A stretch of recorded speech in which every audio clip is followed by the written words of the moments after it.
Grant Shapps, Transport Secretary, is with us. Not a very rosy picture, is it, Mr. Shapps?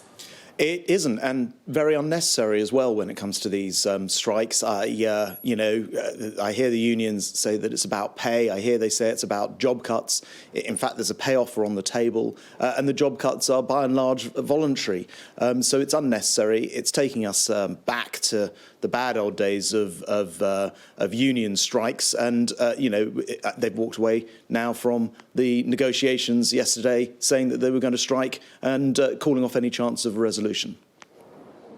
What are you going to do about it? Well, we're going to have to push on with these reforms anyway. The railways run in many ways based on rules which were put in place in, for example, the 1950s and haven't much moved on. So they're not run in the interests of passengers. There are all sorts of very, very restrictive practices which carry on. And for example, timesheets with Network Rail have to be filled out in many cases manually rather than on computers. And that kind of modernisation, the types of things which prevent modernisation in the way that the railways the upkeep of the railways. Those things have to change, and we're going to push on with that in any case. And I see that Network Rail have written to the unions last night to say that since they've come to the end of the road and the unions have gone on strike, some of these changes will now need to be implemented. Yeah, my point is, what are you going to do about the strike? Well, the strikes this week are a reality. They've called these 3 days of strikes. What we'll do in future, though, is make sure that we've put some additional protections in place for the travelling public, for example, through minimum service levels, which is something that we included in our manifesto. That would mean that on a day like today, a certain level of service would still have to be run, and through changes to allow for transferable workers. That's a much quicker change that we can make. And that means that somebody who works, for example, for the railway companies at the moment or for Network Rail could switch to, for example, carry out another role for which they're fully qualified and trained, and provide more flexibility on our railways. So there are things that we're going to do to push ahead, even though we don't seem to have the cooperation of the unions at the moment. But as ever, we want the unions to come and resolve these. These talks have been going on for a long time, and there's simply no reason for them to strike today. OK, come back to that in a sec. We need to be information rich because people want to know what's going on. So are you saying that you are changing the law and you're also bringing in agency workers, so this won't be a problem later on in the week? Not quite. No, that's not right. Nothing that we can do this week would change the reality for the strikes this week. Law changes take time. We've always hoped not to have to change the law because we've been talking to the unions for a long time over a package of reforms, about 20 different areas of reform with Network Rail. And as always hoped we wouldn't need to get to this point. But for future strikes, both in this current strike, but also for other strikes, we're going to ensure that the law is firmly on the passenger's side, on the consumer's side, when it's not a rail strike. How? How are you going to do that? Well, one of the ways is through that transferable skills or agency workers, as you call it. Another is through providing minimum service levels, and there are a number of other technical changes that we can make to union laws to make sure that the public is always protected. I don't think it's acceptable that people who've perhaps waited for 2 years to get a hospital appointment today may not be able to get to it. That kids who are doing their GCSEs and A-levels this week, 17 public exams they won't be able to get to in some cases. It's not acceptable to disrupt businesses that are just getting back on their feet. And so we are going to take steps to make sure that this type of thing is less damaging in the future for people. OK, but how are you going to do that, Minister? Well, specifically changes through secondary legislation and through primary legislation, which means passing laws in Parliament. OK, and what's the law going to say? Well, you mentioned about the agency or transferable workers. That's a law at the moment that, for example, if you have somebody who works at a terminal in a operations centre at Network Rail and is fully qualified to work at the next terminal, at the moment there isn't the flexibility for that person to be asked, oh, actually, for this afternoon, can you man this terminal over here? it would provide that kind of flexibility that you'd have in any other business. These are the sort of working practices that have developed and been allowed to continue on our railways because we've got quite militant unions that we're having to work with, calling strikes on an unnecessary basis, telling their workers that there was no pay rise being offered, when in fact the pay freeze from coronavirus had already come to an end, and thanking people who had dished out £600 per family, £16 billion of taxpayers' money, by going on strike the first opportunity that they've had.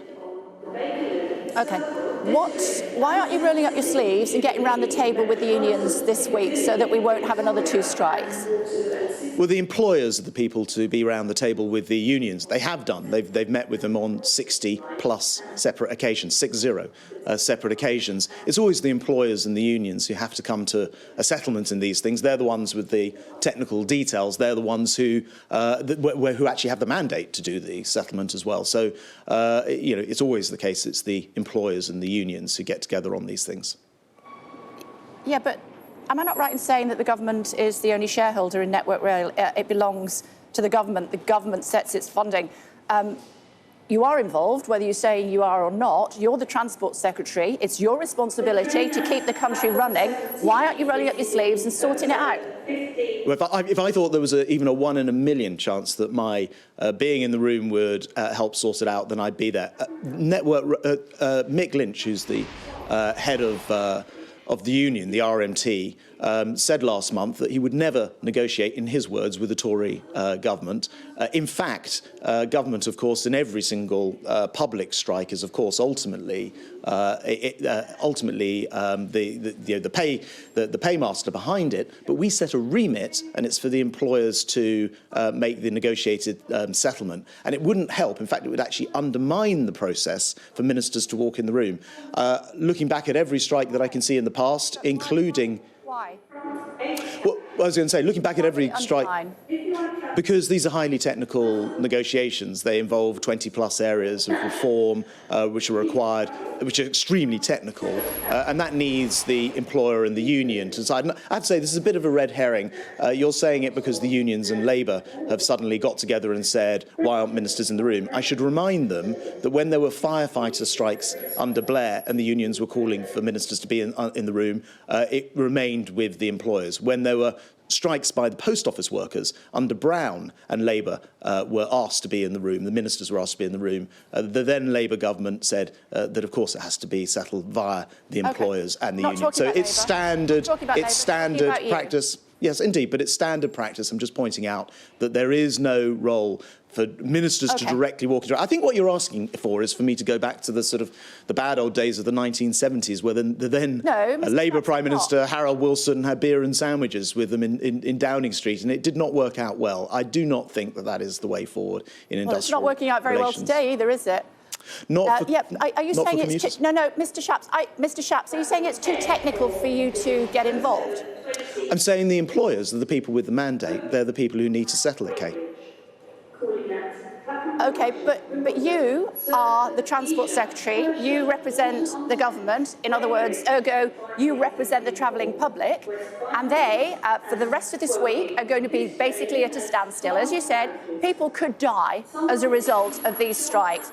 You need to roll your sleeves up. You need to get in that meeting room with the unions, and you need to sort this out, is what my viewers would be shouting at their tellies this morning. Well, as I've tried to explain to you several times, that is not the way that industrial disputes are resolved. They never have been since the days of beer and sandwiches at number 10 in the 1970s, and it didn't work out very well then. The way that disputes need to be resolved are always between the employer and the employees, the unions themselves. As I said, the unions have called a strike under a false pretense. There was always going to be a pay offer on the table. They took their members out to strike, telling them that there wouldn't be by balloting in April before the pay freeze had been unfrozen nationally. We've got a completely unnecessary and very, very damaging strike. They are hurting precisely the people that they claim to be protecting, because White-collar workers who can simply stay at home, use their computers, log in by Zooms or Teams will carry on as before. The people they're hurting are people who physically need to turn up for work, maybe on lower pay, perhaps the cleaners in hospitals and the rest. And it's very damaging of these unions. I absolutely deplore what they're doing today. And there is no excuse for taking people out on strike under false pretences. And that is exactly what they're doing.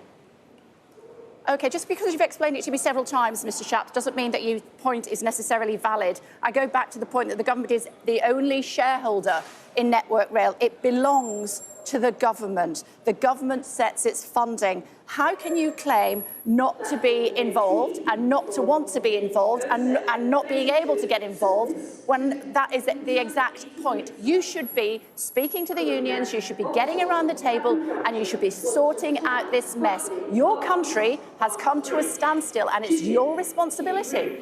I understand that you want us to go back to the 70s and beer and sandwiches with unions and ministers negotiating. Oh, Mr. It's just Shapps, it's just not how it works. Come on.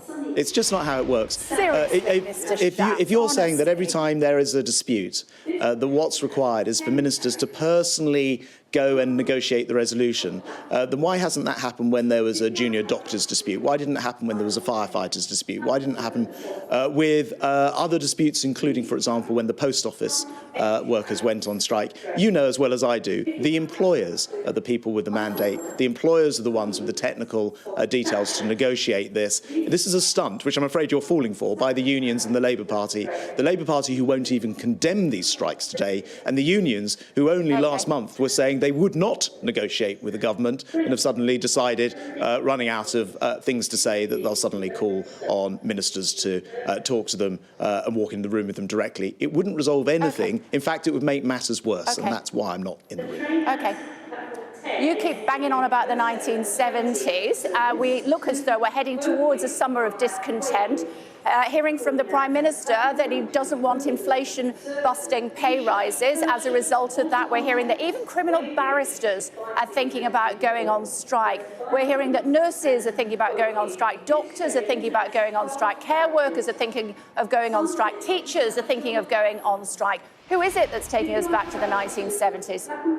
Well, we're clearly having a difficult time along with the rest of the world with inflation right now. It's a global phenomenon after coronavirus, exacerbated by Putin's invasion of Ukraine. Everyone's going through the same thing. I don't think we'll end up there, and I very much hope we won't. And in particular, in the area that I know best on these rail strikes, there's no need for it because there are so many reforms that are required that would make the railway much more modern and run in favour of the passenger, that in return for those, we can pay a pay increase. And unlike the message from the unions in this particular dispute, we most likely don't need to make compulsory job cuts for the most part. This will come through voluntary. In fact, we've already had more people come through voluntarily than we could accept to leave the railways.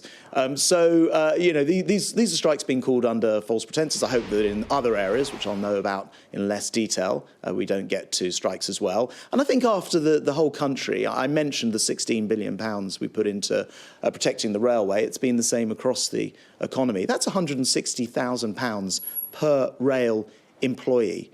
I don't think it's a way to thank people for their hard-earned cash going into supporting the railway by then immediately calling a strike as we try to recover from coronavirus.